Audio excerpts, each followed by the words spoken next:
For years, my family labeled me a failure, despite dining on food I funded. Their praise for my brother's ambition proved the final straw. I finally walked away. A $6,000 bill I left them was truly just the beginning. For most of my life, my family treated me like background noise. They used me, they ignored me, and then one night, at an extravagant dinner meant to celebrate my golden child brother, I finally snapped. That single, quiet action unleashed a storm, but it also unlocked my freedom from years of invisible burden. My name is Joyce Fowler, and I'm 31. From a young age, I learned my place. It wasn't through a single, crushing blow, but 1,000 tiny dismissals. Jokes disguised as compliments, praise that always had an asterisk. My younger brother, Andrew, he never had to learn his place. It was handed to him on a silver platter. Valedictorian, full scholarship, honors grad, MBA, my parents couldn't stop talking about him. He was the son they paraded at every church gathering, every barbecue. How are the kids doing? They'd be asked, and Andrew's accomplishments would fill the air. And me? I was the other one. I went to community college, worked full-time, juggled night classes. While Andrew studied abroad, I was clocking in shifts. I earned an associate degree in business administration and found a steady job in logistics. It paid the bills, but it wasn't glamorous. In my family, that meant it wasn't enough. Joyce is very practical, my dad would say, his smile polite but vague. She's doing her best, my mom would add, her tone soft, almost apologetic, as if my life needed an explanation. So, I learned not to expect much. Instead, I learned how to be useful. I became the dependable one, the one who showed up early, stayed late, the one who helped move furniture, the one who lent money and never asked for it back, the one who quietly picked up dinner checks because it was easier than watching everyone suddenly forget their wallets. I paid for Andrew's going-away party for college, the cake, the decorations, the catering mom insisted we needed. No one thanked me. They thanked Mom for organizing it. I covered Dad's car repair when his transmission died. He promised to pay me back. He never did, and when I didn't remind him, it just vanished from memory. Family dinners became my unspoken responsibility. Birthdays, anniversaries, celebrations for Andrew's internships, promotions, accomplishments. I'd sit there, smile, clap when everyone else clapped, and reach for my wallet when the check arrived. It was routine, expected, invisible. Just like me. The invitation to Andrew's MBA graduation dinner came via a text from Mom. Andrew's graduating this weekend. Celebration dinner at Terry's on Saturday, 7 p.m. Hope you can make it. Terry's, the same upscale restaurant where we'd celebrated his undergrad graduation. Appetizers cost more than my weekly groceries. I stared at my phone for a long time. I'll be there, I finally replied. Mom sent back a smiley face. No one asked how I was, if I had plans, or how work was going. It was just assumed I'd show up and play my role. The quiet one, the practical one, the one who paid. I arrived at Terry's right at 7. The private dining room was already half full. Mom and Dad sat at the center, Andrew beaming beside them, confident, radiating the kind of ease that comes from never questioning your place. Sheila, his girlfriend, sat close, looking polished and elegant. I took the empty seat at the far end of the table. No one commented. No one moved to make space closer. Joyce, you made it, Mom said, barely glancing up. Wouldn't miss it, I replied. Andrew lifted his beer. Good to see you. That was the extent of our greeting. Dinner unfolded in waves of conversation and laughter, all focused on Andrew's future. His new job, his condo plans. My life? Not a word. Before the entrees arrived, Dad stood, glass raised. To Andrew, he boomed. Proof that hard work and real ambition pay off. The table erupted in applause. Andrew grinned, a practiced, humble duck of the head. Dad's gaze swept the table, lingering on me for a fraction of a second. Then he added, finally, someone in this family with real ambition. Laughter. Mom jumped in, her tone light but sharp. Well, Not everyone's meant to be a success story. More laughter.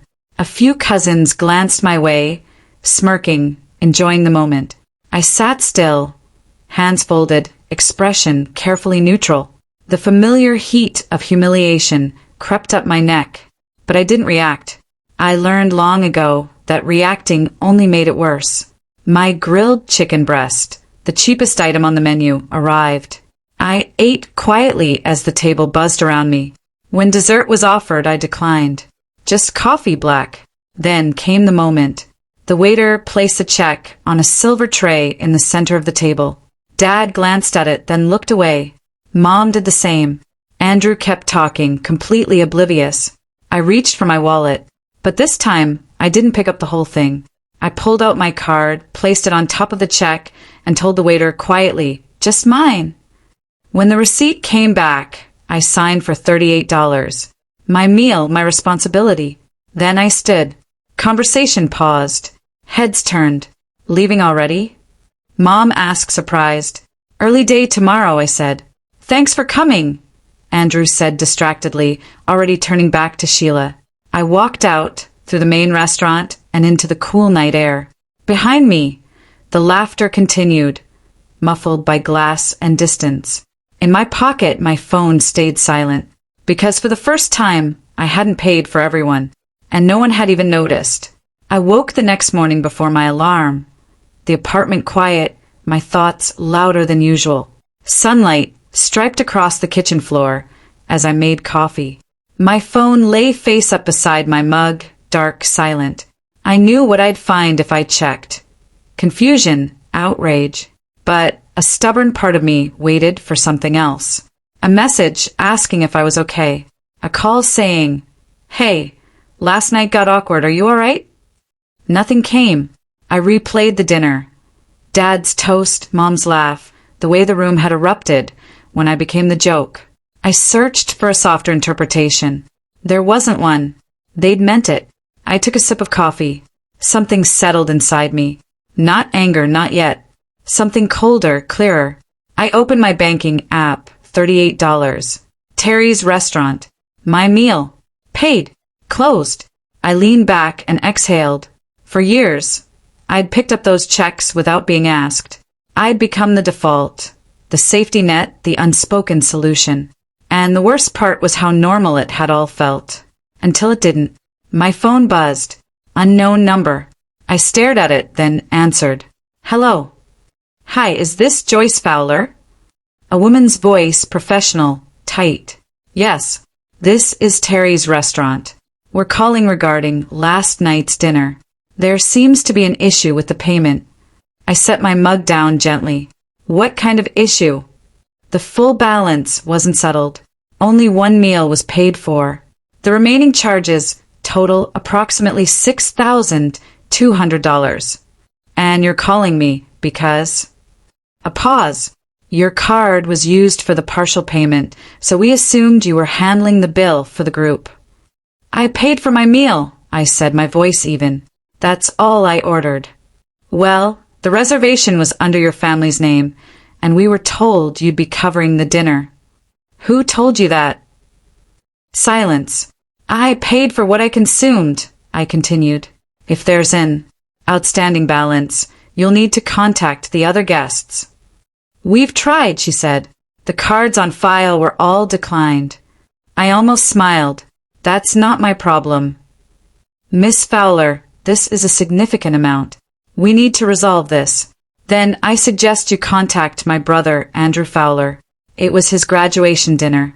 Or my parents, Philip and Anna Fowler. They all ate. They're all responsible. Please." I hung up. I didn't feel triumphant. I didn't feel cruel. I felt done. The first call from my family came less than an hour later. "Dad." I let it ring. "Mom." Ring. A text from Andrew.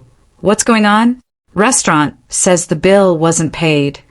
I didn't respond. Another call. "Dad again." I declined and turned my phone face down. 10 minutes later, a voicemail. I played it on speaker. "Joyce." Dad's voice was tight with irritation. "The restaurant says there's a $6,000 bill that wasn't paid." What the hell is going on? Call me back now. I deleted it. Another voicemail. Mom, her voice strained and shaky. Joyce, honey, there's been some kind of mistake. The restaurant says we owe money. Can you please call them and straighten this out? I'm sure it's just a mix-up. Deleted.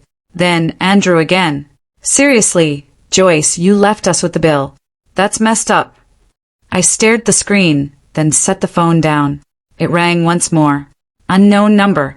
I answered. This is your father. His voice was sharp, barely controlled anger. What were you thinking? I was thinking I'd pay for my meal, I said. You left us with a $6,000 bill. I left you with the bill for what you ordered. You always cover dinner, he snapped. You know that. Do I? A pause. What's that supposed to mean? It means I paid for what I ate. If you wanted me to cover the whole table, you should have asked. We shouldn't have to ask, he yelled. We're family. Am I? Silence stretched between us. What do you mean by that? He asked, quieter now. I mean, I'm tired of being the punchline, I said. You stood up in front of everyone and said I lacked ambition. Mom backed you up. The whole table laughed. And you think I should have paid for the privilege? It was a joke, he said quickly. It didn't feel like one. You're overreacting. Am I? Or am I just done pretending this is normal? Another pause. He exhaled sharply. Fine, we'll handle the bill ourselves, but don't expect us to forget this. I won't, I said. I hung up. My phone buzzed immediately. Mom. Joyce, please don't do this. We're family. I stared at the message for a long time before typing back. Family doesn't humiliate each other for laughs. I hit send. Then I turned my phone off. The apartment fell silent. No buzzing, no ringing. Just the hum of the refrigerator. I poured myself another cup of coffee and stood by the window, watching people move along the sidewalk, each of them carrying their own quiet battles, their own lines they'd finally decided not to cross anymore. For years, I'd carried my family's weight without complaint, paid their bills, funded their celebrations, absorbed their jokes, shrunk myself to keep the peace. And last night, I'd finally set it down. I didn't feel guilty. I didn't feel victorious. I felt something far more unsettling and far more powerful. I felt resolved. Because the truth I could no longer ignore was this. I hadn't been treated like a daughter or a sister. I'd been treated like a resource. And resources don't get celebrated. They get used up. The silence lasted longer than I expected. At first, it felt unnatural, like standing in a room where a loud machine had suddenly shut off, and my ears hadn't caught up. No calls, no texts, no guilt-laced voicemails demanding I be reasonable. Just quiet. That quiet gave me space. And in that space, something uncomfortable started to surface. Curiosity. Not dramatic rage or revenge. Just a nagging thought. How much had I really given them? I told myself I wasn't going to do anything with the answer. No confrontations, no receipts, no demands. I just needed to know. If only to stop questioning myself every time they told me I was being dramatic. That evening, I opened my laptop and logged into my bank account. I started with the last year. Dinner charges jumped out immediately. Familiar restaurant names, amounts that made my stomach tighten now that I was seeing them grouped together. Then I went back further. 2 years. 5. 10. The deeper I went, the clearer the pattern became. Graduation dinners, birthday celebrations, anniversary meals, vacation deposits, resort fees, random, I'll Venmo you later, moments that never turned into anything. I opened a spreadsheet. Date, event, amount. I worked the way I always did. No dramatics, no embellishment. Just facts. Andrew's undergrad graduation dinner, $2,200. Dad's 60th birthday dinner, $800. Mom's retirement party, $3,400. Family beach vacation, $4,500. My share plus Dad's because it was easier. Christmas dinners, Thanksgiving meals, Tuesday lunches that somehow became $300 tabs. The numbers climbed, quietly, relentlessly. When I finally stopped, my eyes drifted to the bottom. $47,000. 10 years. $47,000 spent not on myself, not on emergencies, not on experiences I wanted, but on keeping my family comfortable, celebrated, fed, proud. I leaned back in my chair and stared at the screen. It wasn't just the money that hurt. It was the realization that in all that time, not once had anyone said, "Let me get this one." Not once had anyone asked if I could afford it. Not once had anyone truly thanked me. They had simply assumed. I printed the spreadsheet. 3 pages of dates and numbers. I slid them into a binder, not to show anyone, not as leverage, just so I could stop doubting myself the next time someone told me I was overreacting. The next morning, I turned my phone back on. The flood came instantly. "Dad, we scraped together enough to pay the restaurant. Happy now." "Mom, I don't understand why you're being so hurtful." "Andrew, you're acting like a child. Grow up." An aunt I barely spoke to chimed in. "Your parents are devastated. You should be ashamed." I read them all without responding. Not one apology. Not one acknowledgement of the toast, the laughter, the decade of assumptions. They weren't upset that I'd been hurt. They were upset that I'd stopped paying. I blocked Dad's number first, then Mom's, then Andrew's. One by one, I removed them from my phone. Like closing doors in a hallway I was done walking down. A few days later, a cousin called. Her voice was hesitant. "Joyce, your mom's really upset." "What's she saying?" I asked. "That you abandoned them. That you left them with a huge bill out of nowhere." "Did she mention why I left?" I asked. Silence. "I just thought you should know," she said quickly. "I'm not taking sides." "I know," I said. "Thanks." We hung up. A week after that, Andrew called from a new number. I almost didn't answer. "What?" I said. "We need to talk," he insisted. "No, we don't." "Yes, we do. You embarrassed Mom and Dad. You embarrassed me. I paid for my meal and left." "You know what you did," he snapped. I know what I didn't do," I replied. I didn't laugh when Dad said I lacked ambition. I didn't join in when Mom backed him up. I didn't make you the joke. It wasn't like that. It was exactly like that. He exhaled sharply. "Fine, whatever. But you need to pay us back for the bill." I actually laughed then, soft disbelieving. "My share?" I asked. "I ordered a $38 chicken dish. I paid for it." "You always covered dinner," he said. "And that," I replied, "was a mistake. You're being petty." "I'm being done." I hung up and blocked the number. 2 weeks later, I ran into Mom at the grocery store. Pure coincidence in the cereal aisle. She froze when she saw me, her face collapsing into relief and panic all at once. "Joyce," she said softly. I nodded. "Mom, we need to talk." "No, we don't." "Please," she whispered. "Just 5 minutes." I checked my watch. "You have 3. Her shoulders sagged, but she nodded. "I don't understand why you're doing this," she said. "We're family. Then why does it only feel like that when I'm paying for something?" She looked away. "When was the last time you called just to ask how I was?" I continued. "When was the last time anyone asked about my life, my job, my plans without it ending in a bill?" "We didn't mean to make you feel that way," she said quietly. "But you did." "It was just a joke," she insisted. "Your father didn't mean it." "He meant it," I said. "And you backed him up." "I'm sorry," she whispered. The words should have mattered once. They would have. But standing there, watching her grip the shopping cart like it was something solid in a world shifting under her feet, I felt nothing. "It's too late," I said. "Don't say that."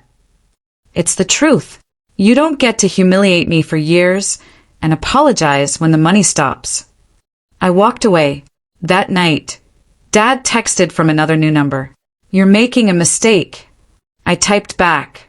The only mistake I made was waiting this long. Then I blocked that number, too. I wasn't angry. I was free. 2 months passed. The calls stopped first. Then the messages, then the guilt, the accusations, the desperate attempts to pull me back into the role I'd finally stepped out of. All of it faded into silence. I changed my phone number, updated my address with work, adjusted my banking alerts. I didn't announce any of it. I just did what I'd always done best. Handled things quietly and thoroughly. Without them, my life didn't collapse the way they'd predicted. It expanded.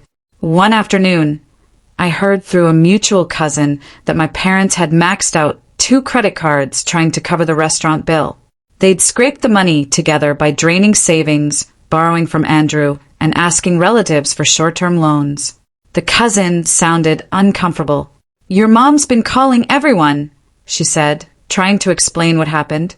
"What's she saying?" I asked. "That you abandoned them. That you embarrassed the family. Did she mention why I left?" I asked. Silence answered for her. "Yeah," she said softly. "I figured." I didn't feel vindicated. I felt confirmed. A week later, I received something unexpected. A letter. Not an email, not a text. An actual handwritten letter postmarked from 2 states away. It was from an uncle on my mom's side, someone who'd moved years ago and only showed up for major holidays. "Joyce," it read, "I heard what happened. I don't know all the details, but I want you to know I'm proud of you. I've watched your family take you for granted for years. It was only a matter of time before you saw it, too. If you ever need anything or just want to talk, I'm here." I read it twice. Then I wrote back. Short, simple, grateful. We started exchanging emails. Nothing heavy, just updates, check-ins, small kindnesses that reminded me what normal support actually felt like. A month later, I got promoted. Senior coordinator. Better pay. Real recognition for projects I'd been managing quietly for years. No applause, no speeches, just a manager who looked me in the eye and said, "You've been holding this place together longer than we realized." I celebrated by taking myself out to dinner. A nice place. I ordered what I wanted, ate slowly, paid my own check, tipped well. It felt good. Not because of the food, but because of the freedom. One evening, I sat on a park bench near my apartment, watching the sun melt into the skyline. My phone buzzed. Unknown number. "Joyce, it's Andrew. I think I get it now. What happened at the dinner? Why you left?" "I'm sorry." I stared at the screen. I didn't respond. Not because I was angry, but because sorry didn't erase 10 years of being invisible. It didn't undo the laughter, the assumptions, the quiet certainty that I existed to fund their comfort. And more importantly, I didn't need the apology. I went home and opened the binder on my desk. 3 pages, 10 years, $47,000. I looked at it for a long moment. Then I closed it. I didn't need it anymore. Not to prove anything. Not to justify myself. Not to remind myself why I'd walked away. I already knew. Because sitting there in my quiet apartment, surrounded by peace instead of noise, I felt something I hadn't felt in years. Relief. I wasn't the family wallet anymore.